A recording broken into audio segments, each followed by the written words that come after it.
Thank you. Thank you, Madam Chairman and members of the committee. My name is Hannah Cox, and I am the national manager for an organization called Conservatives Concerned About the Death Penalty. We are a network of conservatives who question the alignment of capital punishment with our conservative values, and I am here in support of House Bill 455. I changed my stance on the death penalty a number of years ago for the same reasons that many conservatives are doing so now. I found out about the high cost of the system, the arbitrariness and ongoing racial bias, the lack of a deterrent effect, and the real risk of executing an innocent person. These are the reasons that many conservatives across the country are turning against the death penalty.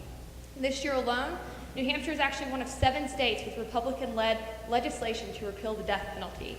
In 2000, that was virtually unheard of, but by 2016, we've seen 10 times as many Republicans sponsoring these bills, and 67% of those have done so in red states. The facts are that the death penalty is in rapid decline. Last year was the 4th year in a row the country executed less than 30 people. All of those executions occurred in only 8 states, with more of half of them coming from Texas alone. Additionally, new death sentences are down 60% since 2000, and of the 30 states that still maintain the death penalty, 11 of them, which is more than 1/3, have not used it in more than a decade. That includes New Hampshire. A recent Gallup poll found that less than half of Americans currently believe the death penalty is applied fairly. And that makes sense because it is actually where a person is located that is the largest determinant for whether or not they receive the death penalty, not what they did. This is because the majority of death penalty cases are coming from only 2% of counties, and all executions to date since reinstatement have come from less than 16% of counties. Last year, in 7 districts where the death penalty is in high use, voters removed district attorneys who frequently used capital punishment in favor of reform-minded prosecutors. When you consider the exorbitant cost of the death penalty and the burden that these cases place on the solvency and clearance rates of other crimes, it makes sense that voters would turn against those who frequently waste their tax dollars by pursuing these proceedings. Also last year, 2 Republican U.S. Senate candidates, one in Michigan, the other in Montana, announced their opposition to the death penalty while still in the primary phase.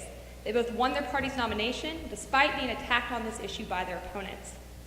When you combine all of these stories, it becomes quite clear that the headline quietly flying under the radar for some time has been bipartisan support for ending the death penalty. It is often said that support of the death penalty runs a mile wide and an inch deep, meaning that support for the death penalty is high until a person takes a moment to examine the facts, upon which support quickly wanes. The facts are that the death penalty is vastly more expensive than any other sentence or component of the criminal justice system. It is arbitrary and largely applied to the poorest among us. The system is marked with racial bias, wrongful convictions, poor representation, corruption, and trauma. It is not a deterrent, and it wastes resources that could be more effectively used on programs that actually produce results in our communities.